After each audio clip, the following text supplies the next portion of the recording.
Eso es, muchas gracias Lucía y buenas noches a todos ya.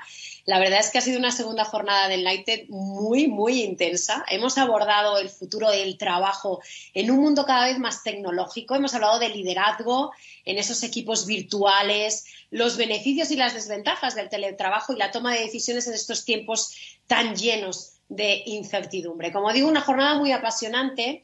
Recordemos que hemos comenzado con una conversación entre Nassim Nicolás Taleb, matemático estadístico y autor de Cisne Negro, y Teresa Martín Retortillo, presidenta ejecutiva de Yale University, en la que Taleb ha explicado por qué la COVID no es un cisne negro, por qué debemos aprender a vivir con la COVID. Y os lo explico un poco más. Taleb lo que ha expuesto de forma magistral, es decir, que ¿por qué, en su opinión, esta crisis nos ha hecho más fuertes para la siguiente? Asegura que los factores estresantes pueden hacernos más frágiles, es cierto, pero también nos proporcionan visión, nos hacen menos volátiles. Me quedo con ese mensaje a los jóvenes.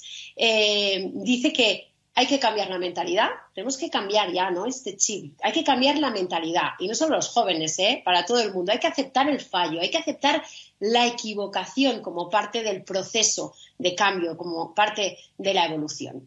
Siguiendo en esta línea que nos ha marcado Taleb, en este día tan intenso, como digo, pues de la mano de Lino Tedeschi y Juan Carlos Mora también hemos podido aprender a lidiar con la incertidumbre.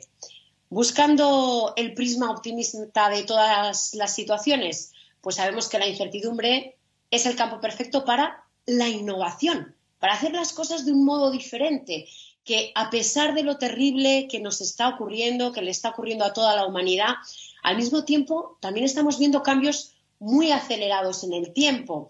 De otra manera, quizá estos cambios acelerados en el tiempo pues habrían sido muy difíciles de vivir.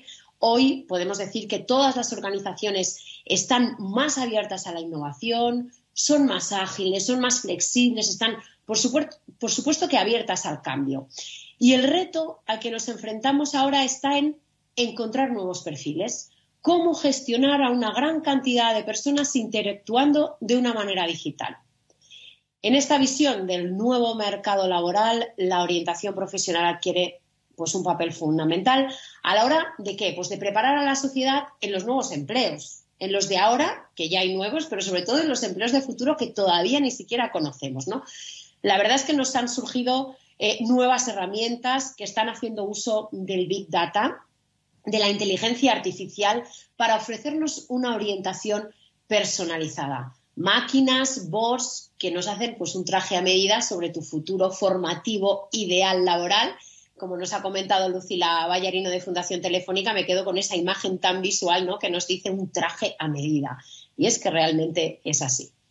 Hemos aprendido también lo que ha supuesto la evolución del teletrabajo en el ámbito público y privado con las aportaciones de Elisabetta Galli, de Banco Santander, Pablo Bondi, de Endesa, y Ana Iturriaga, directora de la Escuela Europea de Administración. Están convencidos que el teletrabajo ha venido para quedarse, quizá no al 100%, ¿verdad?, pero sí se va a quedar. Y además, lo que más me ha gustado es que todo el mundo puede convertirse en nativo digital. De verdad os doy las gracias porque me habéis dado una esperanza enorme, porque yo estoy en el paleolítico de la digitalización y aquí me tenéis hoy con todos vosotros de manera digital. Así que muchas gracias por decir que todo el mundo puede convertirse en un nativo digital.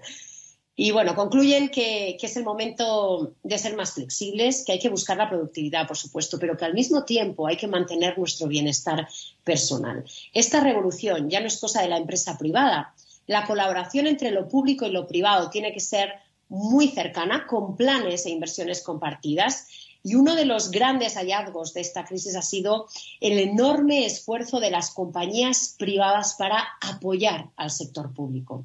Con esa capacidad de innovación y de dinamismo que tienen, pues han puesto los recursos en aquellos temas de riesgo que a lo mejor pues no se pueden abordar en un sector público. Y gracias a todo esto, durante la COVID, 60.000 funcionarios de la Unión Europea se han adaptado a la nueva situación, han sacado adelante cuestiones tan importantes para los ciudadanos como el plan de recuperación para Europa. Hemos contado también con Jeremy Rifkin, sociólogo y economista estadounidense, autor de El fin del trabajo. Nos ha dado su visión sobre la sociedad resiliente. Cree que partimos de un escenario de profundo declive medioambiental, de grandes desigualdades sociales, debido a un modelo económico que cree que está completamente obsoleto, y considera que es nuestro turno generacional, que nos toca marcar la diferencia. Nos toca vivir una revolución digital que nos va a ofrecer la oportunidad de reconstruirnos, tomando lo mejor de la raza humana, que es la empatía, la capacidad de colaboración, la resiliencia. Necesitamos apoyar la colaboración, lo democrático y lo público en manos de las comunidades locales. Y nos transmite un mensaje para los jóvenes. Dice: tened esperanza y haced de vuestra misión el cuidado del planeta para que las próximas generaciones puedan disfrutar de este milagro del universo llamado vida.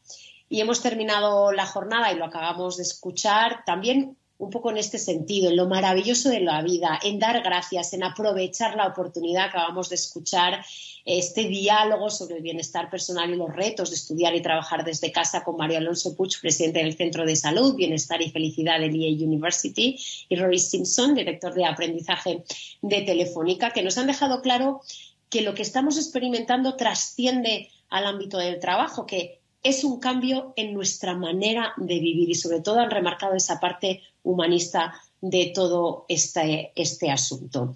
Muchísimas gracias a todos. La verdad es que ha sido una jornada en la que hemos aprendido muchísimo. Espero que vosotros también.